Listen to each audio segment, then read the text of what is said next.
Good morning. Joygopal Bande Mataram YouTube channel থেকে 4th semester biology কাউন্সিলের স্টুডেন্টদের জন্য সাজেশন এবং উত্তর সহ B4 পর্যন্ত করা ছিল, ওটা B5 আর রেখেছি ইমপ্রুভমেন্ট ইন ফুড প্রোডাকশান 3 নম্বরের প্রশ্ন জন্য। এটা CBSE এবং ISC এবং নিটে এটা সিলেবাস থেকে বাদ দিয়েছে, কিন্তু আমাদের কাউন্সিলের জন্য এটা আছে, ওই জন্য তাদের জন্য এটা বলছে। 3 নম্বর প্রশ্ন শর্টে দেওয়া আছে, আর একটু বোঝানোর জন্য একটু বাড়তি দেওয়া হয়। তোমরা যে লেখাটা এটা লিখলেই হবে, বাড়তি বলে দিচ্ছে। প্রশ্নটা আছে কি, পরিবর্তী প্রজনন, মিউটেশন ব্রিডিং, এক্সপ্ল্যান্ট কি, টোটিপোটেন্সি বলতে কী বোঝো, এটা প্রশ্নটা। তাহলে এটাতে 1 নম্বর, এটাতে 1 নম্বর, এটাতে 1 নম্বর। এবারে মিউটেশন ব্রিডিং, যেটা পরিবর্তী প্রজনন, এটি বিশেষ পদ্ধতি যেখানে বীজকে রাসায়নিক বস্তু বা তেজস্ক্রিয় পদার্থের বিকিরণের সংস্পর্শে রাখা হয়, যার ফলে নির্দিষ্ট চারিত্রিক বৈশিষ্ট্যসম্পন্ন অপত্য উৎপন্ন হয়, যাকে অন্য ভ্যারাইটির সঙ্গে যেটা তৈরি হওয়ার পরে যেটা তৈরি হলো তার সঙ্গে অন্য ভ্যারাইটির সঙ্গে সংকরায়ন করানো হয়, হাইব্রিডাইজেশন করানো হয়। যে সকল উদ্ভিদের মধ্যে মিউটাজেনেসিস দেখা যায়, যাদের মধ্যে অন্য বৈশিষ্ট্য থাকবে তাদের মিউটাজেনেসিস দেখা যায়, তাদের মিউটাজেনিক প্ল্যান্ট। ধরো ক্লাসের মধ্যে অনেকে অন্যভাবে বলছে, ধরো দেখা যায় 2-1 বদমাস স্টুডেন্ট থাকে, ওরা হচ্ছে মিউটাজেনিক, সবাই ভালো, 2-1 খারাপ থাকে, যেগুলো গণ্ডগোল তারা হচ্ছে মিউটাজেনিক প্ল্যান্ট, তাদের সব দুষ্টু বলা হয়, দুষ্টু ছেলে আর কি। এবং তাদের বীজ, অর্থাৎ এই যে মিউটাজেনিক যে প্ল্যান্ট, তাদের বীজকে বলা হয় মিউটাজেনিক সিডস। অন্য যে গল্প যেটা বলছিলাম, যে দুষ্টু তারা আরও চাইবে আরও কিছু বদমাস স্টুডেন্ট তৈরি করে দেওয়া, তাদের দেখবেন বলার জন্য বলছে তোমরা সবাই ভালো, মিউটাজেনিক সিড। এবার সিড মানে বীজ, বীজ আবার হচ্ছে নিষিক্ত পরিপক্ক ডিম্বককে বলা হয় বীজ, আর ডিম্বাশয় থেকে হয় ফল। এটা একটুখানি এটা আইডিয়াটা দেওয়ার জন্য বললাম। এক্স প্ল্যান্ট, এক্স কোনো জায়গা থেকে কেটে নেবো, আর কেটে সেখান থেকে গাছ তৈরি করবো। তখন ধরো একটা গাজরের মূল, কাণ্ড, পাতা যে কোনো জায়গা থেকে কেটে সেখান থেকে তার গাছ তৈরি করা, এটা বলে মাইক্রো প্রপাগেশন। এটা তোমার ক্লাস 10-এ ছিল। উদ্ভিদ অঙ্গপালনের ক্ষেত্রে প্রধান মূল, শাখা মূলের অগ্রভাগ, কাণ্ডের কাক্ষিক মুকুল, পুংধানী, ডিম্বক প্রভৃতি এক্সপ্ল্যান্ট হিসেবে ব্যবহার করা হয়। পুংধানী থেকে আমি গাছ তৈরি করতে পারি, ডিম্বক থেকে, কাক্ষিক মুকুল থেকে, শাখামূলের অগ্রভাগ থেকে, প্রধান মূলের অগ্রভাগ কেটে সেখান থেকে গাছ তৈরি করা যায়। এটা সম্বন্ধে হলো। এবারে টোটিপোটেন্সি। টোটি হচ্ছে দেখো টোটাল, ল্যাটিন টোটাস সম্পূর্ণ, পোটিয়াস ক্ষমতা, সম্পূর্ণ তৈরি করার যার ক্ষমতা আছে তাকে বলা হয় টোটিপোটেন্সি, টোটাল ক্ষমতা। দেখো তাই প্রয়োজনীয় পুষ্টি এবং উপযুক্ত এই জীবাণুমুক্ত পরিবেশ, প্রয়োজনীয় পুষ্টি, উপযুক্ত জীবাণুমুক্ত পরিবেশ একটি সজীব কোষের পূর্ণাঙ্গ জীব সৃষ্টি করার যে ক্ষমতা তাকে বলা হয় টোটিপোটেন্সি।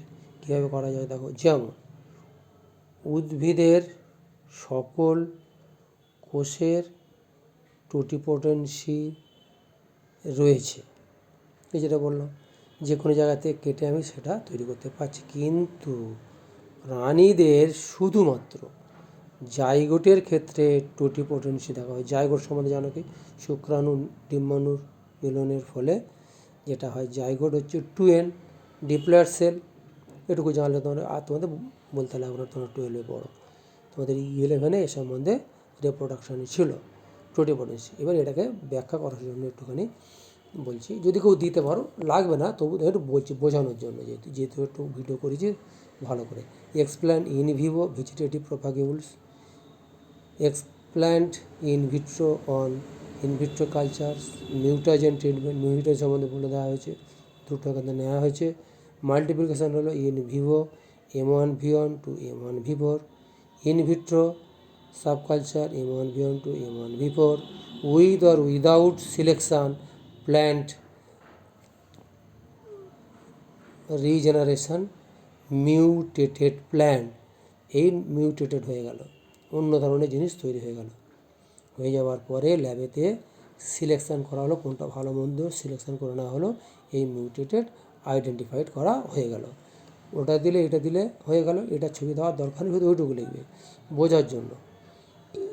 এবারে এটা গাছ নয় এ এবং বি, দেখো ডাইরেক্ট অর্গানোজেনেসিস হয়েছে, এক্স প্ল্যান্ট নেওয়া হয়েছে, সি এবং ডি এদিকে নেওয়া হয়েছে, এইখানটা ডি হবে, এখানটা আই পড়েছে না, এটা ডিআই, এখানে ডিটা কেটে গেছে। Direct organogenesis, callous culture, somatic embryonic, এখানটা তোমার দেওয়া আছে সাসপেনশন কালচার, প্রোটোপ্লাস্ট কালচার। এই প্রোটোপ্লাস্ট একটু এক লাইন বলে দিই। প্রোটোপ্লাস্ট হচ্ছে কাকে বলে? প্রোটোপ্লাস্ট হচ্ছে কোষপ্রাচীর বিহীন উদ্ভিদ কোষীয় অঙ্গ হচ্ছে প্রোটোপ্লাস্ট। এইটুকু আর এক লাইন বলে দিতে পারি যে কোষপ্রাচীরটা কী হবে, এটাকে নষ্ট করা। কোষপ্রাচীরটা নষ্ট করা হয় লাইসোজাইম এনজাইম, কাইটিনেজ, সেলুলেজ, হেমিসেলুলেজ। যখন যে উদ্ভিদ যেমন লাগবে সেই অনুযায়ী ওই এনজাইম দিয়ে কোষপ্রাচীরটাকে নষ্ট করে দেওয়া হয়। তাহলে সেল মেমব্রেন সহ যেটা আছে, তাহলে কী আছে? সাইটোপ্লাজম, নিউক্লিয়াস, অর্থাৎ প্রোটোপ্লাজমের মধ্যে সাইটোপ্লাজম, নিউক্লিয়াস আর সেল মেমব্রেন, টোটালটা হচ্ছে প্রোটোপ্লাস্ট। এইটুকু আর দরকার নেই। পরেরটা লিভ, হাইভোকোটাইল, রুট। এটার মধ্যে কিছু ভুল আছে, আমি একটুখানি কাস্টিং করে দেবো, যেখানে বলে দিচ্ছি, আমি পরে কেটে দিচ্ছি। অক্সিজেন রিচ, এটা হবে স্যাম, SAM হবে, আমি পরে কেটে করে দিচ্ছি। Differentiation, endosperm, pericycle like cells, callus, differentiation, cytokine rich, SAM, SAM, এখানটা এ হবে।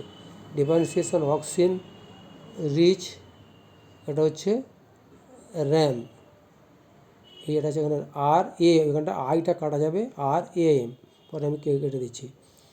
স্যুট হলো অক্সিন রিচ, এটা RAM হবে, RAM। এখান থেকে রিজেনারেট হলো, রিজেনারেট। এবার এখান থেকে ছবিটা একটুখানি আমি করে দিচ্ছি, দেখো কোথায় গেল, ওই যে আমি একটু কালোটা নিই, হ্যাঁ এটা আমি করে দিয়ে দেখো, কাটা,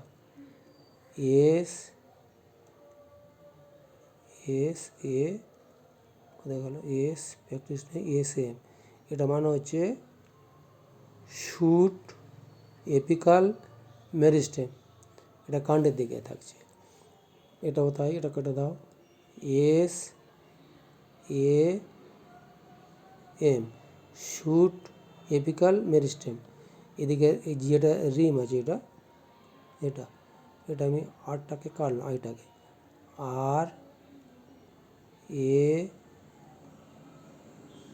RAM, রুট এপিকাল মেরিস্টেম, নিচে যেটা থাকে রুট এপিকাল মেরিস্টেম, এটাও এখানে কাটা,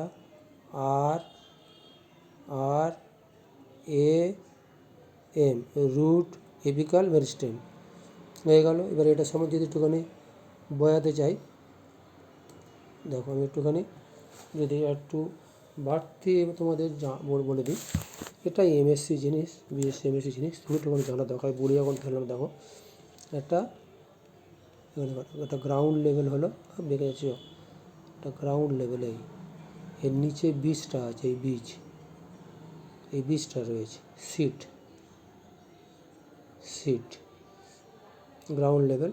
এবার হচ্ছে কি, এটা ছিল এই সিট, এখন ছিল নিচের দিকে, ওটা নামছে, নিচের দিকে এটা গোল করে দিলাম, এটা হচ্ছে এইটা যেটা গোল, এটা হচ্ছে RAM, এটা BSc MSc বলছি, রুট এপিকাল মেরিস্টেম। এইখান থেকে শিকড়টা তৈরি হবে, root apical meristem. Make all cell, এখান থেকে রুট তৈরি করবে। আচ্ছা, এখান থেকে উঠছে, দেখো এইখান থেকে মাটি থেকে ফুঁড়ে উপর দিকে উঠলো, মাটি উপর দিকে যেটা ফুঁড়ে উঠলো, এটা হচ্ছে শ্যাম, বাঁশি বাজবে, দেখো না, শ্যাম হচ্ছে কৃষ্ণ, জয় Radhe Krishna, Shyam. Shoot apical meristem, এই shoot apical meristem make all cell তৈরি করবে শ্যুট তৈরি করবে, কাউন্টার তৈরি করলো। যদি আরও যাই, আরও তোমাদের জায়গা এখানটা কম আছে দেখো। এবার এই যে এটা এখানটা করলাম দেখো, যদি আমি এটা করি একটুখানি শক্ত হোক, একটুখানি বড় বড় ভালো করে বুঝে নাও, পরে মেশিন কাজে লাগতে পারে। দুটো হলো এটা মেনলি শক্ত দেখো। এইখানে সেলটা আপ হওয়া উঠবে, শক্ত আছে। যারা বোটানি অনার্সের স্টুডেন্টরা ভালো বুঝতে পারবে, যারা জানে অ্যাড সেল আপওয়ার্ড, এটা হচ্ছে আপওয়ার্ড উঠবে, আর অ্যাড সেল আপওয়ার্ডস। আর এইখানে যেটা কথা বললাম, এই যেটা উপরে যেটা উঠবে, এইখানে যেটা ছিল, যেটা ওই শ্যুটে, এটা কিন্তু ডাউনে, এটা নিচের দিকে আসবে, অর্থাৎ অ্যাড সেল এখানটা ডাউনওয়ার্ডস। কি মজা দেখো, উপরের সেলটা নিচের দিকে বৃদ্ধি পাবে, এরা উপর দিকে উঠছে হলো। তারপরে যদি একটুখানি জানো, আচ্ছা এইখানটা করে জায়গাটা তো নেই, এইখানে যে অংশটা আসছে আর এই যেটা আসছে এইখানটা করছি দেখো, এখান থেকে ল্যাটারাল ব্রাটা কাক্ষিক মুকুল সৃষ্টি হবে, এখান থেকেই ল্যাটারাল বার্ট সৃষ্টি হলো, ল্যাটারাল বার্ট। আর পার্সিও,